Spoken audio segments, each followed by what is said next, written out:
Hello everyone, welcome to Achievers of Science and Commerce. Myself Nishtha and I am going to teach you chapter 14 of Science class 10th. So students, today we are going to start with the topic sources of energy. Before that, if you have not subscribed our channel yet, please do subscribe and press the bell icon for more recent updates. So, first of all, we will start with what do you mean by sources of energy. तो sources of energy क्या होती है? A source of energy is that which is capable of providing enough useful energy, जिससे हमें इतनी का energy मिल जाए जितनी हमें चाहिए एंड वो over a long period of time रहे. Useful energy at steady rate over a long period of time.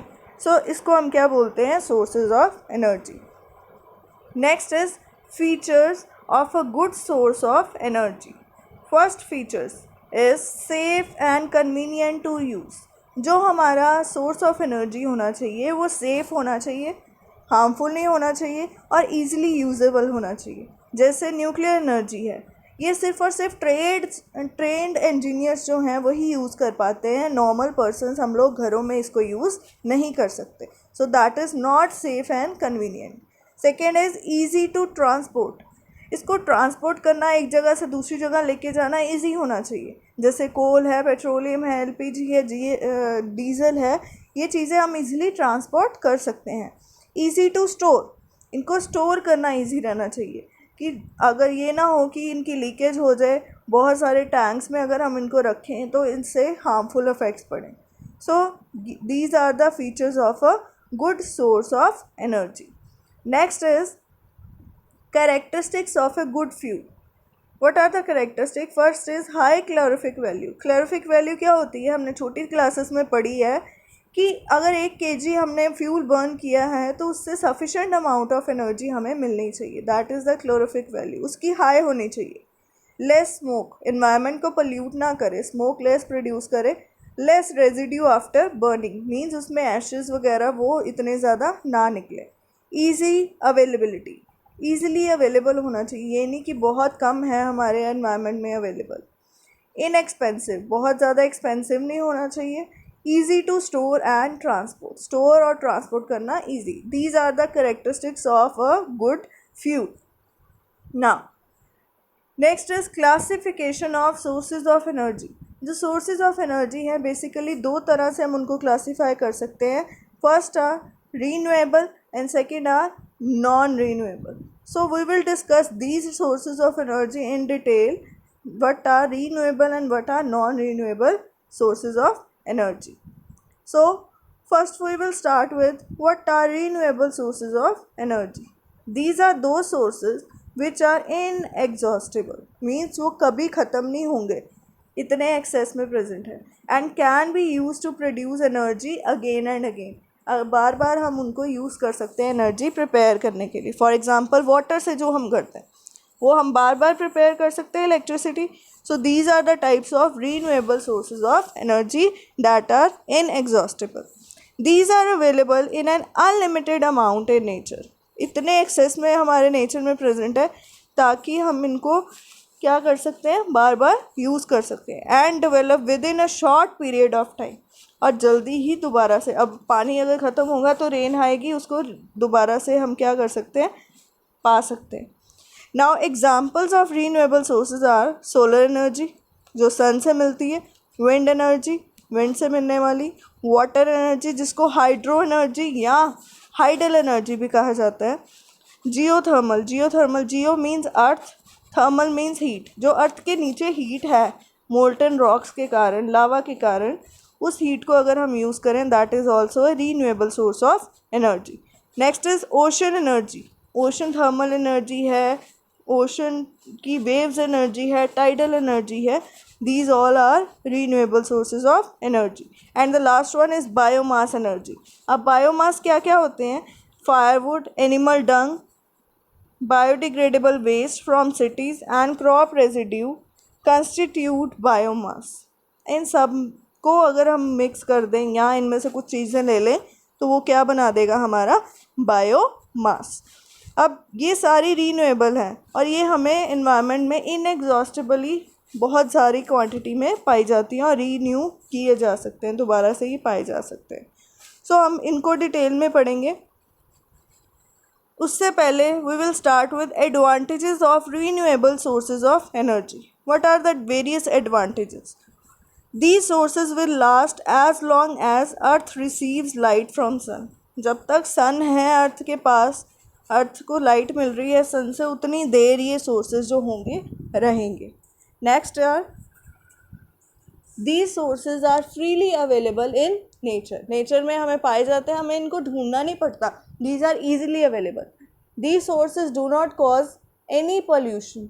Pollution कौन करते हैं? वो सोर्सेज जिससे हार्मफुल गैसेस, स्मोक्स या एशेस निकलते हैं। अब ये ऐसे रीन्यूएबल सोर्सेज ऑफ एनर्जी हैं जिनसे हमें हमारे एनवायरनमेंट को इतना अफेक्ट नहीं पड़ता, क्योंकि ये पोल्यूट नहीं करते। कुछ इनमें हैं जो पोल्यूट करते हैं, जैसे बायोमास है वो करता है पोल्यूट, बट बाकी के जो हैं, विंड है, सोलर एनर्जी है, these are non pollutant. Next are non-renewable sources of energy. Now, these are those sources which are exhaustible and cannot be replaced once they have been used. अगर एक बारी ये ख़त्म हो गए अर्थ पे, ये दोबारा से हमें नहीं मिलेंगे because these are exhaustible. These sources have been accumulated in nature over a very long millions of period ago. बहुत सालों पहले ये हमें मिले थे और हम इतने सालों से इनको यूज़ करते आ रहे हैं, तो धीरे धीरे क्या होगा, ये ख़त्म होते जाएंगे, यही होगा। सो मीन्स इनकी अकामुलेशन इतनी ज़्यादा हो चुकी है, इतना हम इनको एग्जॉस्ट कर चुके हैं कि धीरे धीरे ये फिनिश हो जाएंगे और फिनिश होने के बाद हम इनको रीन्यू नहीं कर पाएंगे। अब इनमें एग्जांपल्स आ जाती हैं कोल, ऑयल, नेचुरल गैस। कोयला जो है खानों में पाया जाता है अर्थ के नीचे। अब क्या होता है, धीरे धीरे हम उसको यूज़ कर ही जा रहे हैं, पर वो कोयला जो है वो रीन्यू नहीं होगा, दोबारा से वहाँ नहीं आएगा। सिमिलरली ऑयल, पेट्रोलियम कहाँ से मिलता है? सी के नीचे से। तो वो धीरे धीरे अगर हम उसको निकालते जाएंगे, यूज़ करते जाएंगे पेट्रोलियम को, पेट्रोलियम में से बहुत सारी चीज़ें निकलती हैं, पेट्रोल निकलता है, डीजल निकलता है, वो सारी चीज़ें जो है धीरे धीरे ख़त्म हो जाएंगी। Natural gas that is methane gas को बोलते हैं नेचुरल गैस, CH4। अब ये भी धीरे धीरे ख़त्म हो रही है जैसे जैसे फॉसिल फ्यूल। अब इनको हम क्या बोलते हैं? Fossil fuels. So all these fuels are called fossil fuels, जो धीरे धीरे ख़त्म हो जाएंगे। Now what are the disadvantages of non renewable sources of energy? Due to their extensive use, excess use कर रहे हैं, these sources are fast depleting, बहुत जल्दी ये क्या होंगे, धीरे धीरे ख़त्म हो जाएंगे। It is difficult to discover and exploit new deposit of these sources. हम इनको दोबारा से नहीं बना सकते। कैसे? क्योंकि फॉसिल फ्यूल्स बने कैसे थे, इनको हम डिस्कस करेंगे डिटेल में। बहुत साल पहले जो अर्थ थी, अर्थ के जितने dead decaying plants and animals थे वो एक लेयर में बन गए। उस लेयर के ऊपर क्या हुआ, लेयर बनती गई सैंड की, डस्ट की, क्ले की। अब वो लेयर्स जो हैं नीचे जाती गई, अब वो लेयर नीचे जाती गई, that converted into coal and petroleum. Due to temperature change, earthquakes आए, वो लेयर जो थी बहुत नीचे चली गई, जिसके कारण वो कन्वर्ट हो गया, जितना भी ऑर्गेनिक वेस्ट था that gets converted into fossil fuels. So जो कोयला है वो हमें अर्थ के नीचे मिलता है, कोल, एंड जो पेट्रोलियम है वो हमें सी के नीचे से मिलती है। सिमिलरली सी में भी ऐसे ही हुआ था, लेयर्स बनती गई। It is difficult to discover and exploit new deposits. These sources are major cause of environmental pollution. अब कोयले को या पेट्रोल डीजल को जब हम बर्न करते हैं तो एनवायरनमेंट पोल्यूट होता है, and this is the major source of environmental pollution. So fossil fuels को हम डिस्कस करते हैं now. These are the remains of plants and animals. जो हमारे plants और animals के dead remains थे, dead plants और animals थे, वो bury हो गए थे deep inside the earth, which got buried deep inside the early millions of years ago. बहुत पहले, बहुत सालों पहले, due to some natural processes. कौन से processes? रेन है, विंड है, अर्थक्वेक्स हैं, टेम्परेचर चेंज है, ये सारे नेचुरल प्रोसेसेस के कारण these are non renewable and causes environmental problems due to pollution. The sediments are subjected to extreme pressure and temperature or the earth so converts them into fossil fuels. So अर्थ ने क्या किया, इतने temperature pressure के कारण, इतना extreme temperature pressure का change आया, उसके कारण वो सारे डेड रिमेन्स जो थे कन्वर्ट हो गए किसमें, फॉसिल फ्यूल्स। सो इस तरह से हमारे जो फॉसिल फ्यूल्स बने हैं, तो एक बार ही अगर ये डिप्लीट हो गए, एग्जॉस्ट हो गए, हम इनको दोबारा नहीं बना पाएंगे। Next are disadvantages of fossil fuels. These are non renewable. सबसे पहला, burning of fossil fuels causes air pollution. Air pollution होगा इससे। The fossil fuel reserves in earth are limited and may get exhausted soon. बहुत जल्द ये ख़त्म होने वाले हैं और ये दोबारा हमें नहीं मिलेंगे। सो ये तो था हमारे फॉसिल फ्यूल्स के बारे में। नाउ नेक्स्ट है थर्मल पावर प्लांट्स। हमेशा याद रखो थर्मल, थर्म वर्ड जब तभी यूज़ होगा जब हीट की बात होगी। So it generates electricity from heat produced by combustion of coal and petroleum. जब कोल और पेट्रोलियम से हम हीट जो निकली है उससे इलेक्ट्रिसिटी प्रोड्यूस करवाते हैं, तो उसको हम क्या, उस प्लांट को क्या बोलते हैं, thermal power plant. Fossil fuels use coal, petroleum and natural gas which produces thermal electricity. तो मेनली तीन चीज़ें इसमें यूज़ हो रही हैं, coal, petroleum and natural gas, that is methane gas. और वो क्या करेगी, इनको कन्वर्ट करेगी कैसे। अब वाटर लेंगे, उसको स्टीम में कन्वर्ट करेंगे through coal, petroleum and natural gas, और that will indirectly run the turbines. So इस तरह से थर्मल इलेक्ट्रिसिटी प्रोड्यूस होगी। The steam produced by burning fossil fuels. अब कौन सी फॉसिल फ्यूल से स्टीम प्रोड्यूस होगी, जो उसमें से गैस निकल रही है, runs the turbines to produce electricity. Source of energy are also classified as. दो तरह के सोर्सेज हम क्लासीफाई कर सकते हैं, conventional sources of energy first and second are non conventional sources of energy. So अब हम इनको डिटेल में पढ़ेंगे, what are conventional and non conventional. So first is conventional sources of energy. These are those sources which are used extensively and meet. बहुत ज़्यादा जो use किए जाते हैं, आज से बहुत साल पुराने conventional sources, उनको हम बोलते हैं, बिकॉज इनको बहुत पहले से यूज़ किया जा रहा है और काफ़ी हद तक हमारे अर्थ की जो डिमांड है वो यही सोर्सेज पूरे कर रहे हैं। फॉर एग्ज़ाम्पल फॉसिल फ्यूल्स, जिसमें कोल, ऑयल, नेचुरल गैस आ जाएंगे। हाइड्रो एनर्जी, पानी से हम डैम्स के थ्रू इलेक्ट्रिसिटी प्रोड्यूस कर रहे हैं, बहुत साल पहले से कर रहे हैं। It is also a conventional source of energy, जिससे काफ़ी हद तक अर्थ की जो इलेक्ट्रिसिटी है that is being produced. Biomass energy, biomass energy means जो बायोमास जब हम उसको डिकम्पोज करवाते हैं तो उसमें से जो एनर्जी निकलती है। Wind energy also falls in conventional source of energy, जो बहुत पहले से यूज़ किए जा रहे हैं। Now what are non conventional sources of energy. These are दो sources which are not use as extensively as the conventional ones. मतलब इतने नहीं यूज़ किए जा रहे जितने कन्वेंशनल किए जा रहे हैं, and meet our energy requirement only on a limited scale.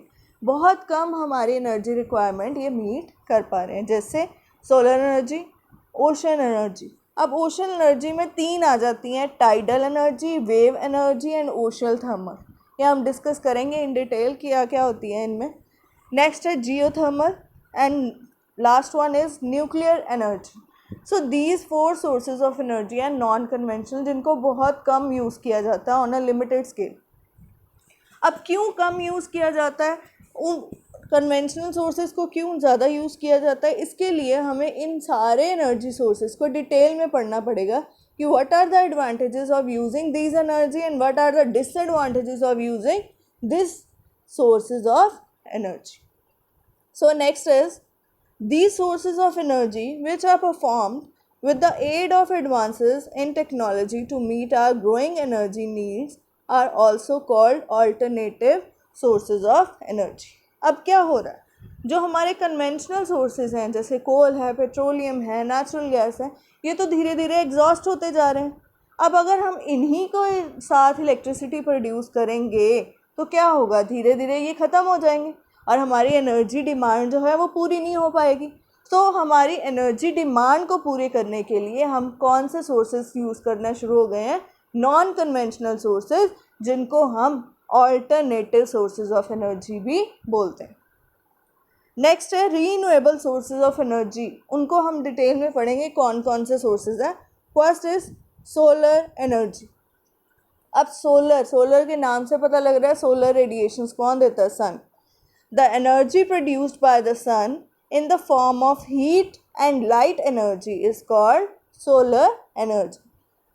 Solar radiations can be converted into electricity through solar cells. अब solar radiations हमारे अर्थ पे आ रही हैं, अब उनको solar radiations को electricity में कौन convert करेगा, solar cells। अब वो solar cells क्या होते हैं, सिलिकॉन बेस्ड सेल्स होते हैं जो एनर्जी को एब्जॉर्ब कर लेते हैं और उनको हम कहीं पे भी यूज़ कर सकते हैं। आजकल वॉचेस में, कैलकुलेटर्स में भी ये सेल्स यूज़ होने शुरू हो गए। Solar cells convert solar radiations directly into electricity, उसको डायरेक्टली इलेक्ट्रिसिटी में कन्वर्ट कर देते हैं थ्रू सिलिकॉन सोलर सेल्स, ये यूज़ करते हैं हम। Solar cells arranged on a large flat sheet, आपने देखा होगा जहाँ पे सोलर सेल्स बहुत बड़े बड़े यूज़ किए जाते हैं प्लेट्स की फॉर्म में, उनको हम बोलते हैं सोलर पैनल। उस पैनल में कितने सारे सोलर सेल्स को हमने अरेंज किया होता है, form a mirror solar panel. Mirror की लाइक हमें लगता है वो शाइनिंग सिलिकॉन का बना होता है। अब वो सिलिकॉन के कितने सारे सेल्स जब हमने जोड़ के एक बड़ा सेल बनाते हैं उसको क्या बोलते हैं, solar panel. Next is solar cooker. It is also based on the energy, that is solar energy. So solar cookers are painted black from outside and a large glass plate to trap solar radiations by greenhouse effect. अब इसमें होता क्या है, बड़ा सा black colour का box होता है, उस बॉक्स को बाहर से ब्लैक पेंट किया जाता है, उसके अंदर भी ब्लैक कोटिंग होती है। कंटेनर में हम जो भी चीज़ हमने उसमें पकानी है उसको रख देते हैं, उसके ऊपर एक ग्लास शीट लगी होती है, ग्लास शीट से उस बॉक्स को कवर किया जाता है और उसके साइड पे जो बॉक्स है उसके साइड पे क्या लगा होता है, mirror, that reflects the solar radiation towards the glass plate. Glass plate क्या करेगी, उसमें जो सोलर रेडिएशंस है उनको ट्रैप करवा लेगी और ट्रैप कराने के कारण ग्रीन हाउस इफ़ेक्ट होता है। ग्रीन हाउस इफ़ेक्ट क्या होता है, कार्बन डाइऑक्साइड जो है हीट एब्जॉर्ब कर लेती है सन रेडिएशंस की और सन को वापस नहीं जाने देती, जिसके कारण हमारी अर्थ का टेम्परेचर धीरे धीरे बढ़ रहा है। इसी तरह उसमें भी यही होता है, ग्रीन हाउस इफ़ेक्ट होता है, मीन्स वहाँ पे रेडिएशंस जो हैं वो ट्रैप हो जाती हैं क्योंकि ब्लैक कलर एब्जॉर्ब सनलाइट, वो सारी रेडिएशंस ट्रैप होने के कारण उसका टेम्परेचर बढ़ जाता है और जब टेम्परेचर बढ़ेगा जो फूड हमने उसके अंदर कुक होने के लिए रखा है वो कुक हो जाए। So what are the advantages, it is eco friendly, means pollute नहीं करता, रीन्यूएबल है, सन हमेशा रीन्यूएबल ही रहा है, used in rural areas. Rural areas means जो विलेजेस हैं या जो इतने ज़्यादा डेवलप नहीं हैं, जहाँ पे गैस सिलेंडर्स या LPGs वगैरह भी नहीं यूज़ की जाती, वहाँ पे ये यूज़ किए। Retain all nutrients in food due to slow cooking, अब जितने भी न्यूट्रिएंट्स आपके फूड के हैं वो सारे रिटेन रहेंगे क्योंकि हम यहाँ पे क्या कर रहे हैं, कुक ही कर रहे हैं, हम उसको इतना ज़्यादा कुक नहीं कर रहे हैं, स्लोली कुक कर रहे हैं। फास्टली करेंगे तो न्यूट्रिएंट डिस्ट्रॉय हो जाते हैं। नेक्स्ट है डिसएडवांटेजेस, जो सिलिकॉन सेल्स है they are very expensive, solar radiations are not uniform over the earth surface, सारी अर्थ के ऊपर सोलर रेडिएशंस यूनिफॉर्म नहीं है, कहीं पे बहुत ज़्यादा है, कहीं पे बिल्कुल नहीं है। Cannot be used at night, रात के टाइम हम इसको यूज़ नहीं कर सकते, यहाँ जब बारिश का मौसम है या क्लाउडी डेज है उस टाइम पे भी हम इसको यूज़ नहीं कर सकते। Cannot be use to make chapati, अब ये क्या करता है, सिर्फ कुक करता है, जैसे बॉयल हमारे राइस वगैरह है उनको बॉयल कर देगा, बट अगर हमने किसी चीज़ को फ्राई करना है, जैसे हम चपाती है, चपाती में क्या होता है, बिल्कुल वीट हमारा कच्चा होता है, उसको पकाना है प्रॉपरली, तो उसके लिए हमें टेम्परेचर चाहिए 140 डिग्री सेल्सियस और मोर, इससे ज़्यादा चाहिए टेम्परेचर, तभी वो पकेगी। पर जो हमारा सोलर कुकर है उसका मैक्सिमम टेम्परेचर कितना है, 100 डिग्री सेल्सियस, जिसके कारण हम इसमें बहुत ज़्यादा फ्राइंग या मेकिंग ऑफ फूड नहीं कर पाते। Other solar devices are solar water heater and solar furnace. Solar water heater means water को जो हीट करने के लिए आजकल हम यूज़ करते हैं हीटर्स, वो तो एक तो आते हैं गैस सिलेंडर्स वाले जिनको हम गैस हीटर्स बोलते हैं, एक आते हैं इलेक्ट्रिकल, और एक हमारे आते हैं सोलर, जब वो सन की रेडिएशंस को ऑब्जॉर्व करके वाटर को हीट करें। एंड सोलर फर्नेस, फर्नेस किसको बोलते हैं, भट्ठी को। जो भट्ठी होती है उसमें भी टेम्परेचर ज़्यादा चाहिए होता है, अगर हम सोलर रेडिएशंस के साथ टेम्परेचर बढ़ाएं तो उसको हम क्या बोलेंगे, solar furnace. Next is second type of renewable source of energy, that is wind energy. So wind energy क्या है, अब wind energy when large masses of air, बहुत सारे एयर के masses move from one place to another, एक place से दूसरी place की तरफ मूव करेंगे, then it is refer to as wind, तब हम उसको क्या बोलेंगे, विंड।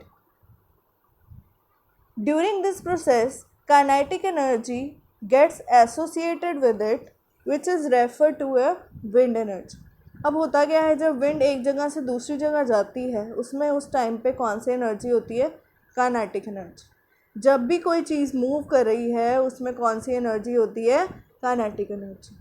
सो उस काइनेटिक एनर्जी को हमने किस में कन्वर्ट करना है, विंड एनर्जी में, जो क्या करे, हमारी टर्बाइंस को रोटेट करे और हमारी इलेक्ट्रिसिटी प्रोड्यूस करे। It can be converted into mechanical and electrical energy, जो उसकी काइनेटिक एनर्जी है विंड की, उसको हम कन्वर्ट करेंगे मैकेनिकल या electrical energy. Kinetic energy of wind is used in running of wind mills run करने के लिए, which are use to lift water, grind grains, जितने ग्रेन्स हैं उनको ग्राइंड करने के लिए, छोटे छोटे ग्रेन्स जो हम लोग यूज़ करते हैं, जैसे कि हमारे वीट हो गया, और भी बड़े सारे ग्रेन्स आते हैं, मल्टी ग्रेन्स आते हैं, उनको ग्राइंड करने के लिए भी हम इसको यूज़ कर सकते हैं। वाटर लिफ्ट करने के लिए, जैसे हम लोग कुओं में से हाथ से पानी बाहर निकालते हैं, हम उसकी जगह अगर हम ये यूज़ कर लें विंड मिल, तो ये काइनेटिक एनर्जी जो है उसको भी कर सकती है, मींस किस में कन्वर्ट करेगी, मैकेनिकल में। मैकेनिकल मींस मशीन्स की energy. Uses of wind energy, it is use to drive wind mills, water lifting pumps and flour mills. Flour mills means जहाँ पे ग्राइंड किए जाते grains. It is use to operate sail boats, हमारी जो boats हैं उनको cell करवाने में, मीन्स उनको तैराने में भी ये हेल्प करते हैं। It is use to fly engines, fewer airplanes और ग्लाइडर्स इन एयर, जो ग्लाइडर्स या एयरप्लेन्स होते हैं, छोटे छोटे इंजन्स होते हैं जिनमें, उनको भी फ्लाई करवाने के लिए ये हेल्पफुल है। It is use to generate electricity use for various purposes like lightning, heating. Electricity को हम बना सकते हैं इससे, जिससे हम इलेक्ट्रिसिटी को इनडायरेक्टली किस में यूज़ करते हैं, हीट करने के लिए, जैसे इंडक्शन में। लाइट के लिए जैसे ट्यूब लाइट है, हमारे बल्ब्स हैं। सिमिलरली फैंस में यूज़ करते हैं, एयर कंडीशन में यूज़ करते हैं, तो ये इलेक्ट्रिसिटी को हम यूज़ कर सकते हैं। नेक्स्ट है advantages. So what are the advantages, eco friendly है, नो पोल्यूशन, सेकेंड रीन्यूएबल है, यही दो एडवांटेजेस हैं इसकी। अब डिसएडवांटेजेस क्या हैं जिसके कारण ये बहुत कम यूज़ की जाती है, जिसको हम नॉन कन्वेंशनल, मैंने बोला था ना कि solar energy, wind energy, geothermal energy, ये सारी क्या हैं, नॉन कन्वेंशनल, कि इनको हम बहुत कम यूज़ करते हैं। बहुत कम यूज़ करने का क्या कारण हो सकता है, कि इनकी डिसएडवांटेजेस बहुत है। अब कौन कौन सी डिसएडवांटेजेस हैं, let us see. Wind is not uniform always, हमेशा तो विंड नहीं ना होती, कई एरियाज़ में काफ़ी टाइम तक रहती है, कईयों में तो बहुत बहुत मंथ्स के बाद ही विंड आती है। Needs a large area to erect series of wind mill. अब क्या होता है, एक विंड मिल से नहीं इलेक्ट्रिसिटी जनरेट हो पाती, इसमें हमें काफ़ी सारी सीरीज़ में विंड मिल्स लगानी पड़ती लाइन वाइज। अब उनको कनेक्ट कर देते हैं और वो सारी विंड मिल्स जब कंबाइन होती है तो सफिशेंट इलेक्ट्रिसिटी हमें मिलती है। Big amount of investment needed, एक तो लार्ज लैंड चाहिए, दूसरा इतनी सीरीज ऑफ विंड मिल्स लगानी पड़ेंगी। The output is less as compare to investment, जितनी इन्वेस्टमेंट करते हैं हम उसके हिसाब से आउटपुट बहुत कम आती, क्योंकि विंड सारा साल तो रहती नहीं है, बहुत कम टाइम के लिए रहती। Wind farms can only be established at those places where the wind speed is more than 15 kilometre per hour, कि अगर विंड स्पीड इतनी है तभी हम विंड मिल वहाँ पे लगा सकते हैं, उस एरिया में लगा सकते हैं, नहीं तो नहीं लगा सकते। तो ऐसे जगह जो है बहुत कम है। सबसे ज़्यादा ये कहाँ पे होगी, जहाँ पे समुद्र होंगे, पास में ओशंस होंगे, जैसे साउथ की तरफ नीचे सारे समुद्र है, तो साउथ में जो तमिलनाडु है कन्याकुमारी के पास, वहाँ पे ये सबसे ज़्यादा यूज़ किया जाता है। The largest wind farm in India is near Kanyakumari in Tamil Nadu, which generates 380 megawatts of electricity. इतनी ज़्यादा इलेक्ट्रिसिटी ये प्रोड्यूस करते हैं, सबसे ज़्यादा बड़ा यही है Tamil Nadu. So next is hydro power plants, जिनको हम हाइड्रो एनर्जी या हाइडल पावर भी बोलते हैं। अब पानी से इलेक्ट्रिसिटी बड़ी इजी है। कैसे, क्या करेंगे, पानी को डैम्स में रखेंगे एट वेरी हाई हाइट, वहाँ से पानी जब गिरेगा टर्बाइंस के ऊपर, टर्बाइंस घूमेंगी और टर्बाइंस विल जनरेट इलेक्ट्रिसिटी। सो इस तरह से हमारी हाइड्रो पावर प्लांट जो है वो वर्क करेगा। सो ये तो वर्क करेगा। So here are some pictures in which you can see this is solar cooker, जिसमें ये हमारा मिरर है, ये हमारी ग्लास शीट है, इसको अंदर से ब्लैक कलर का पेंट किया जाता है, और कंटेनर्स भी क्या हैं इसके, ब्लैक, ताकि ये हीट एनर्जी एब्जॉर्ब कर सके। यहाँ पे रेडिएशंस पड़ती हैं सन की, और वहाँ से ये रिफ्लेक्ट होके कहाँ पे जाती है, ग्लास शीट, और ग्लास शीट क्या करती है, यहाँ पे ग्रीन हाउस इफ़ेक्ट के कारण उसको ट्रैप कर लेती है, और जिस तरह से ये फूड कुक हो जाता है। सो this is the solar cooker. Next is wind mills. So wind mills क्या हैं, ये देखो, ये विंड मिल्स सीरीज़ में लगी हुई कितनी सारी। अब कितनी सारी विंड मिल्स को सीरीज़ में लगाने के लिए हमें बहुत लार्ज लैंड चाहिए। सो इस तरह से हम विंड मिल को लगा सकते हैं और कनेक्ट करके सबको फिर इलेक्ट्रिसिटी जनरेट कर सकते हैं। नेक्स्ट इज़ डैम्स, जो अभी हम डिस्कस कर रहे थे, हाइड्रो इलेक्ट्रिक डैम। अब इसमें करते क्या है, यहाँ रेजरवायर होता है। रेजरवायर मीन्स वो चीज़ जहाँ पे वाटर को स्टोर किया जाता है। रेजरवायर में हाइट होती, काफ़ी हाइट पे होता है वो। यहाँ से हम वाटर को नीचे गिराते हैं, वाटर नीचे जाएगा, जब नीचे गिरेगा वो यहाँ पे है टरबाइन, तो यहाँ पे वो क्या करेगा, घुमाएगा इस टरबाइन को पेन स्टॉक्स यहाँ से। तो जब ये टरबाइन को घुमाएगा जनरेटर चलेगा, और जनरेटर जो होगा इन पाइप्स के थ्रू इलेक्ट्रिसिटी को आगे ट्रांसफ़र करेगा। सो this is the hydro electric dam. अब ये एक्चुअली देखने में कैसा लगता है, ऐसा। अब इसमें आप देख सकते हो, यहाँ पे स्पिल अवे, ये हाइट पे हमने रेजरवायर रखा, यहाँ से पानी फॉल कराया, यहाँ पे टरबाइंस हैं, जनरेटर्स, और ये टरबाइन जनरेटर किसके साथ कनेक्टेड है, इन ट्रांसफार्मर्स के साथ, जिसके थ्रू ये लाइंस, पावर की लाइंस जो हैं हमारे घरों में आ जाती हैं। So this is all about hydro energy. So we will discuss the topic now. So when the flowing water in the river is stored in a high-rise dam and allowed to fall from the top of the dam, the water rushes down with a great force. Water नीचे आएगा काफ़ी force के साथ, which can be utilized. अब height पे था, तो height पे वाटर में कौन सी एनर्जी होती है, पोटेंशियल एनर्जी। जब वो वाटर ऊपर से नीचे गिरा तो पोटेंशियल एनर्जी किस में कन्वर्ट हो गई, काइनेटिक एनर्जी में, और उस फोर्स को हम यूटिलाइज करेंगे लार्ज वाटर टर्बाइंस को ड्राइव कराने के लिए, which are connected with electric generator which generates electric current. The process involves transference of potential energy of water, अभी बताया हाइट पे कौन सी एनर्जी होती है, potential, into kinetic energy and then into electrical energy. It is the most conventional renewable source of energy, क्योंकि water है, बार बार यूज़ कर सकते हैं हम उसको, और रीन्यूएबल है, एग्जॉस्ट नहीं होगा। And obtain for water falling from a great height. Advantages क्या है? It is readily and abundantly available everywhere, free of cost है पानी रिवर्स का, ओशंस का. It is eco friendly, water pollute नहीं हो रहा यहाँ पे, यहाँ एयर पोल्यूट नहीं हो रहा. Does not produce any kind of environmental pollution. So these are the advantages.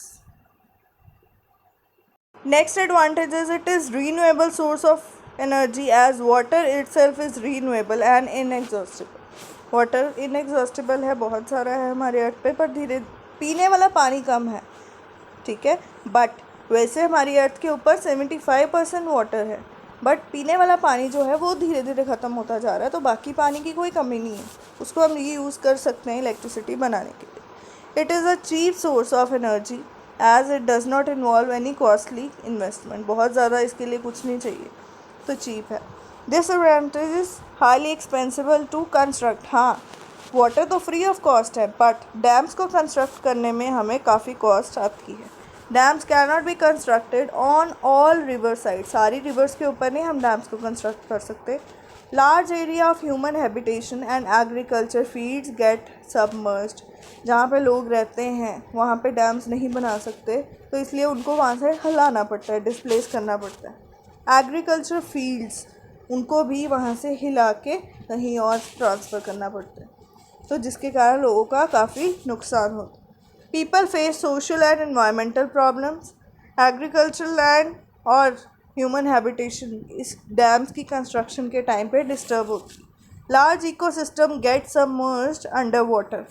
अब वाटर के नीचे क्या होता है, फिशेस वगैरह रह रही हैं, एक्वेटिक प्लांट्स एंड एनिमल्स, वो धीरे धीरे डिस्ट्रॉय हो जाते हैं जब डैम्स बिल्ट हो जाते हैं. The vegetation which is submerged under rods.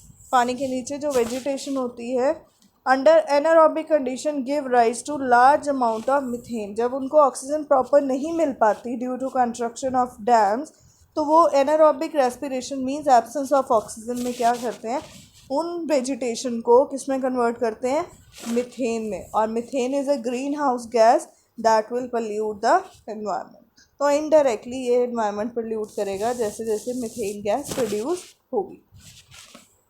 So this was all about 3 sources हमने डिस्कस किए in detail. Source solar energy, wind energy and hydro energy. Next और सोर्सेज है रीन्यूएबल, वो हम नेक्स्ट लेक्चर में डिस्कस करेंगे. Till then, thank you so much. Keep watching our videos. Do like, share and comment in the comment box. Any query related to the topic, you can send me in the comment box. Do share it with your friends also. Thank you so much. Keep watching. Bye bye.